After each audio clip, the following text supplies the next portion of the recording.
د افغانستان اسلامي امارت وایي چې د کونړ پر سیند د بند جوړولو په موخه له چینایي شرکت سره خبرې شوې دي. سلامونه ستړي مشه، وخت مو په خیر. پام وکړئ د یاران ټي وي یوټیوب چینل څخه د نن ورځې تازه او مهم خبرونو ته. لا تیرو څو لسیزو راهیسې د کونړ پر سیند اوبه لا یوه منظم حقوقي چوکاټ پرته پاکستان ته روانې دي او دا هیواد ترې پر کرنې سربیره د برېښنا په تولید کې هم ګټه اخلي.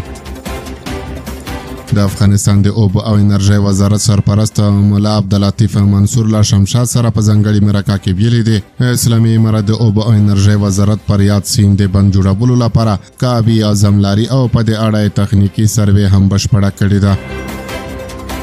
ښاغلی منصور زیاتوي چې دغه بند ډېر امکانات غواړي او د بند جوړولو لپاره یې له یوه چینایي شرکت سره خبرې کړې دي.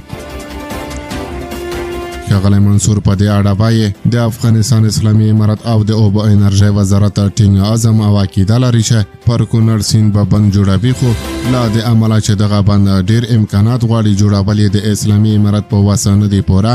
موږ له یوه چینایي شرکت سره ډېر مخکې تللي یو، حتی یې ځای ته سره ورسېدو چې قرارداد هم لاسلیک شي، خو لا یې د رد جواب هم نه دی راکړی، خو د راتګ امکانات یې هم ډېر نه دي. موږ هر چا ته دا خبره کړې ده چې د کونړ سیند ډېر مهم دی، باید برېښنا ترې تولید کړو او ګټه ترې واخلو.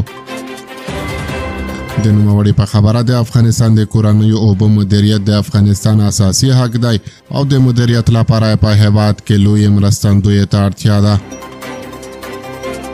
د اوبو او انرژۍ سرپرست وزیر وایي د کونړ بند جوړول سیاسي اړخ نه لري او ډاډ یې څرګند کړی چې عملي چارې به ډېر ژر پیل شي.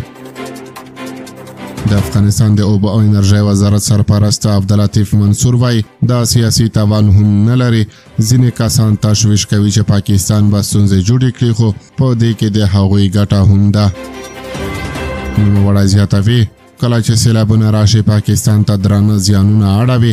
بله خبره دغه ده چې دا اوبه راګرځي نه، بلکې د برېښنا له تولید وروسته بیرته پاکستان ته بهیږي. موږ هم د بند ته ډېره تلوسه لرو او خدای دې وکړي چې په خپل ژوند کې یې ووینو. ښاغلی منصور هم دغه راز وایي که څه هم د دغه بند د جوړېدو ټولیز لګښت څرګنده نه دی، خو د تمویل لپاره یې مالي ملاتړ ته اړتیا نشته او هڅه کېږي چې له خپلو داخلي سرچینو په استفادې د کونړ پر سیندیزه حوزې سربیره د ټولو حوزو اوبه مهار شي. په ورته مهال د اقتصادي چارو شنونکي د کونړ پر سیند بند جوړول حیاتي پروژه او د اوبو د ښه مدیریت مهارول لپاره اړین بولي. دوی په دې اړه وایي چې د کونړ سیند اوبه مهار د ټولو افغانانو یوه لویه هیله ده او سرپرست حکومت باید ورته جدي پاملرنه وکړي. د کونړ پر سیند د اوبو او برېښنا بند جوړښت ستره پروژه ده چې سر ته رسېدو سره به په زرګونه هټکاره شاړه ځمکه خړوبه او ګڼ ولایتونو ته به برېښنا ورکړي او له دې سره به د افغانستان اوبه چې له کلونو راهیسې پاکستان ته وړیا روانې دي مهار شي او زیاته اندازه برېښنا به ترې تولید شي.